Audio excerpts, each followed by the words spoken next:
Hey everyone, welcome to another episode of NAMPIRE. Today we're going to be reviewing an awesome beer, Brewdog Punk AF. As a reformed punk, I am very happy about all of Brewdog's branding choices around this beer.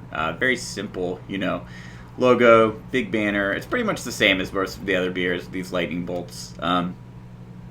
This is a go-to for me. Let's see what they have to say about it, though. Non-alcoholic just got punked up, and Punk AF lives up to its billing. All the attitude, all the flavor. Say hello to the punkest non-alcoholic near beer in town. Juicy tropical fruit mixes it up with grassy and pine notes, all sitting on a solid malt baseline, full flavor, all punk. Punk AF. Punked up, non-alcoholic, near beer. Yeah, then it gets into a whole near beer distinction. I don't really come down in either of the camps. For me, it's near beer has as much alcohol as like a ripe piece of fruit. I just ate a banana that was pretty ripe, and now maybe I should do a review for that, since it has about as much alcohol as this beer has in it. But still, I guess the distinction is important to others. Cool. It's pretty simple. It's everything it says on the can. Let's take it for a test drive. Good fizz. Oh, great smell. It definitely delivers on those pine hoppy notes. It's like the tropical is so over the top. It behaves exactly like I want from a beer. It's maybe, look at that color, the bubbles, the head. It's perfect, actually. This is really a masterwork when it comes to non-alcoholic beer. I will rant and rave about Punk AF as long as basically I will do it forever. Great color, amber. The smell is very light, but it's definitely there. That sort of tropical tangy citrus pine note. Definitely on the lighter end of like the IPAs that I've tried in my life. Let's give it a first sip.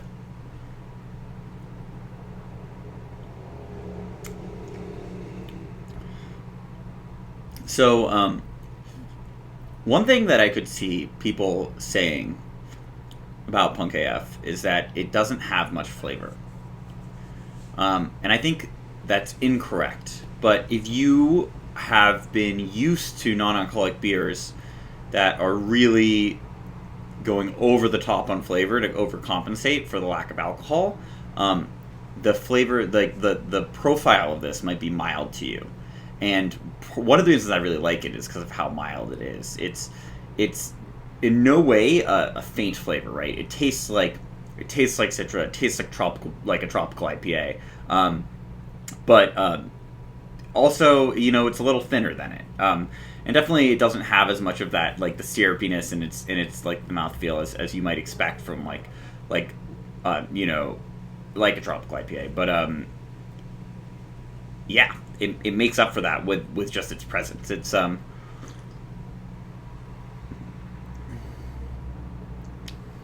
this is a beer I love drinking cold. It's got soup to nuts. It's got that. The first thing you really taste is sort of like that blank malty palate coming in fast on top of it. You have these like pine. I would say the citrus comes first. You get that little like tropical blend first, and then sort of towards the back of the mouth, and the top of your nose, you're feeling like that pininess. You can really you can almost really smell it while you're drinking it, and then really you're left with like kind of a little tinge of bitterness that really makes me really love the beer. This is like absolutely 100% crushable. This is something that when I was drinking, if this was available as an IPA, I would have drank it. Like, I probably would have known that it didn't have alcohol in it, because like the consistency of it it's thin enough to make you think that like, oh, am I drinking a soda or am I drinking a beer? And I don't mind that. There's give and take here. It's definitely one of the like lighter, thinner beers that I've had. I don't think they publish calories here. I'll have to go find out the calories. Brewdog. Guess. Whatever it is, I'm sure that this doesn't actually have too many. Yeah.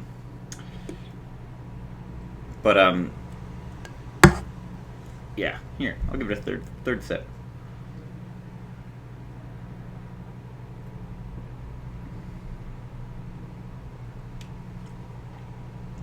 This beer is a delight. Any time of day, any temperature. I love it.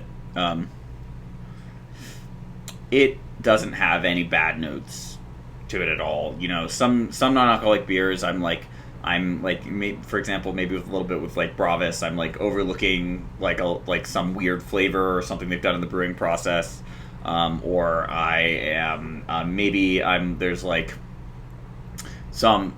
Like maybe they've made some decision that I'm not exactly happy with it, but like the rest of the beer is salvageable and I'm enjoying it.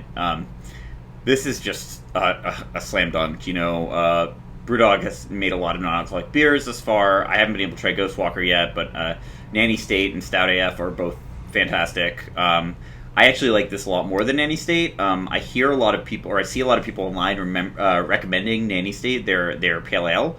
Over Punk AF, which I do not understand. I think Nanny State is very similar to Punk AF in its profile. It has a very light mouthfeel, a very light flavor profile. But where Punk AF really is strong because of that. Like it doesn't need to hit you over the head with its flavor. Nanny State in some ways feels like it suffers for it. I know a lot of people will disagree with me, but if I was going to choose between the two those two Brewdog beers, I would go with Punk AF. But I also am a lifelong lover of IPAs. Being the basic bitch that I am, but yeah. So I was able to get this through Brewdog, but that was a while ago. Right now, their USA store is sold out. I've seen other distributors online, but few and far between. It almost seems like Ghostwalker might be pushing this out of circulation. I know that there's a few other non-alcoholic beers that they've produced that I think are only in the UK that I still need to get my hands on. But yeah, that's Brewdog Punk AF, and I really recommend you find it and pick it up and try it because it's definitely in my top 5 for non-alcoholic beers. Yeah, until next time, it's NAMPIRE signing off. Happy drinking.